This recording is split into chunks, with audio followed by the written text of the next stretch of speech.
أعوذ بالله من الشيطان الرجيم.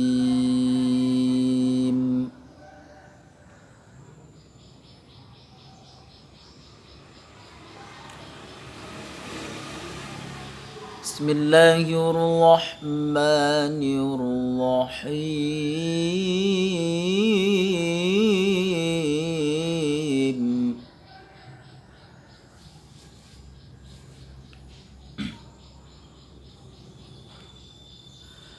من كان يرجو لقاء ربه فليعمل عملا صالحا.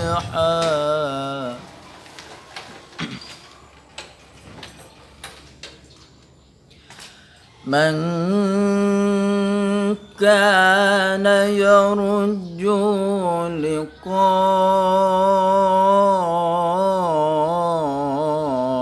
ربه فليعمل عملا صالحا.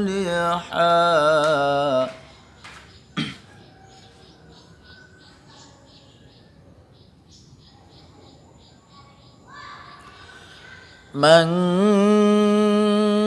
كان يرجو لقاء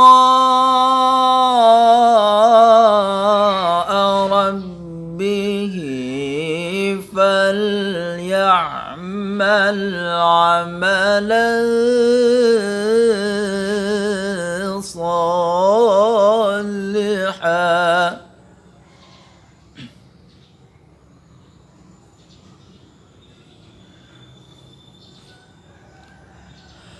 من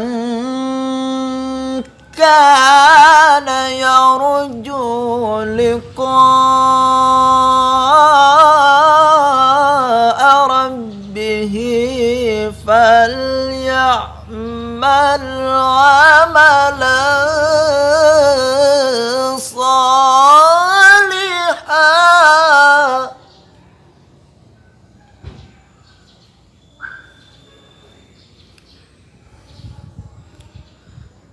بسم الله الرحمن الرحيم.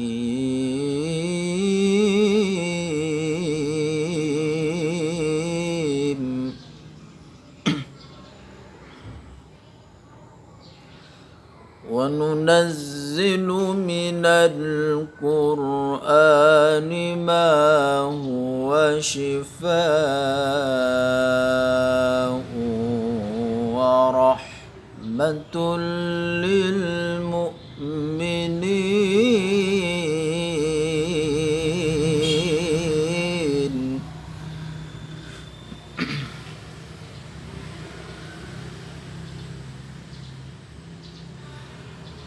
وننزل من القرآن ما هو شفاء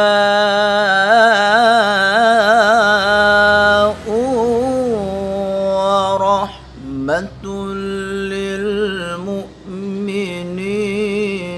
ولا يزيد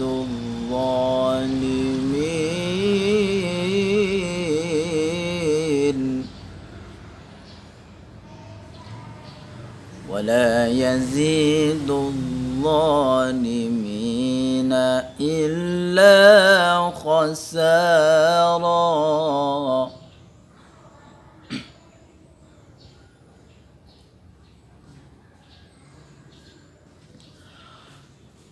وننزل من القرآن ما هو شفاء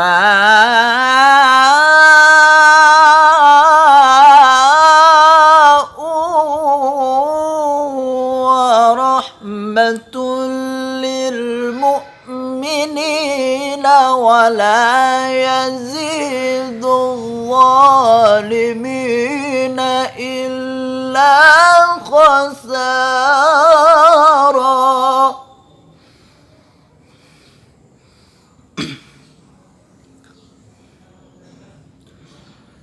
وننزل من القرآن ما هو شفاء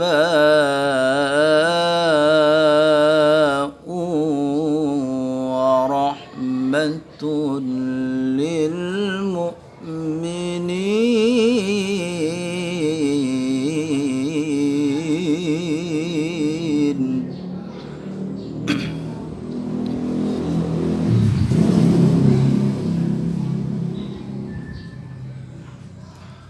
ولا يزيد الظالمين إلا خسارا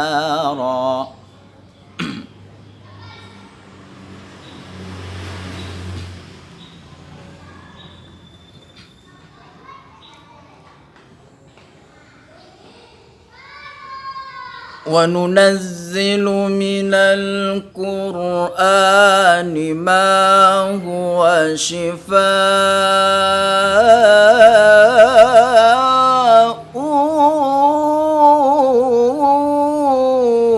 ورحمة للمؤمنين ولا يزيد الظالمين إلا خسارا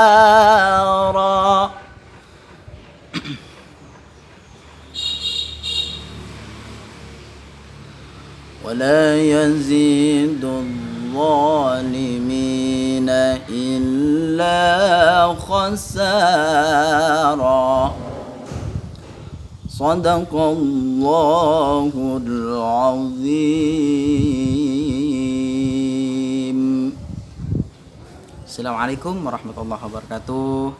Para sahabat pecinta Al-Quran dimanapun antum berada, para guru-guru kami, para kakak-kakak senior kami, khususnya guru-guru qiraah, khususnya guru-guru Al-Quran, juga guru-guru alif kami, semoga diberikan kesehatan oleh Allah Subhanahu wa taala. Semoga Allah Subhanahu wa taala memanjangkan umur guru-guru kami dan memberikan kebahagiaan kepada para guru-guru kami. Para sahabat di rumah, alhamdulillah, semoga kita terus diberikan kebahagiaan oleh Allah Subhanahu wa taala, diberikan kesenangan oleh Allah Subhanahu wa taala, dan diberikan kenikmatan oleh Allah Subhanahu wa taala. Alhamdulillah sahabat di rumah, kesempatan yang begitu indah bagi saya. Salah satu, kita bisa menambah greget untuk bisa belajar Al-Quran, untuk bisa memperdalam ilmu-ilmu Al-Quran. Di antaranya adalah kita termotivasi oleh guru-guru kita, guru-guru Al-Quran, guru-guru qiraah, guru-guru yang ahli Al-Quran. Dan juga salah satu yang penting di dalam belajar qiraah, di dalam belajar qari, yakni adalah suara. Suara harus bagus. Cuman suara saya sekarang tidak begitu kurang fit ya, masih kurang sehat. Dan juga pernafasan juga harus prima. Jadi suara harus bagus, nafas juga harus bagus. Karena modalnya qiraah, modalnya qari adalah diantaranya adalah suara yang bagus dan nafas yang bagus. Bagaimana untuk bisa membuat suara bagus dan bagaimana untuk bisa membuat nafas itu bagus, prima? Pasti diantaranya adalah kunci dari semua itu adalah latihan. Nah, makanya kalau bisa latihan secara kontinu, latihan secara istiqomah.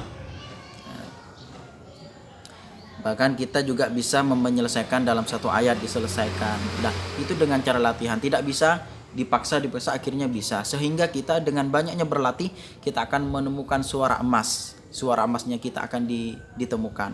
Dan itu akan terasa ketika kita banyak latihan. Salah satu ayat ya, kita praktek. لقد كان لكم في رسول الله أسوة حسنة لمن كان يرجو الله واليوم الآخر وذكر الله كثيرا. Nah, ini juga termasuk panjang. Satu ayat diselesaikan. Bagaimana caranya kita memperbanyak latihan, memperbanyak lari pagi, senam pagi, bersepeda. Ini juga membantu dalam memperpanjang nafas kita. Membantu. Nah, maka dari itu tidak ada hari tanpa latihan. Jadi kita memang harus diforsir, suara kita dilatih setiap hari, suara kita dilatih sehingga akan menemukan suara yang benar-benar kita idamkan. Baik sahabat di rumah, cukup ini saja. Semoga kita bisa bertemu kembali dalam keadaan sehat walafiat, dan insya Allah kita akan terus berlatih dan juga terus belajar. Kalau ada kesalahan dalam pembacaan Al-Quran, saya pribadi Muhammad Fajar Ibnu Khalis masih proses belajar, belajar dan terus belajar kepada guru-guru kita. Dan ingat, perlu diketahui bahwasanya Al-Quran tidak bisa kita belajar secara otodidak. Al-Quran tidak bisa belajar dengan sendiri tanpa adanya guru, maka hasilnya tidak akan cemerlang. Kita harus belajar kepada guru, tidak bisa belajar sendiri, harus punya guru. Kita cari guru-guru Al-Quran, kita cari guru-guru qiraah, kita cari guru-guru yang memang ahli di bidang Al-Quran. Baik sahabat, semoga ketemu kembali di channel saya Ibnu Khalis TV. Mohon doanya semoga bisa terus istiqomah, terus bisa memberikan manfaat dan juga bisa terus berbagi dalam kebaikan. Assalamualaikum warahmatullahi wabarakatuh.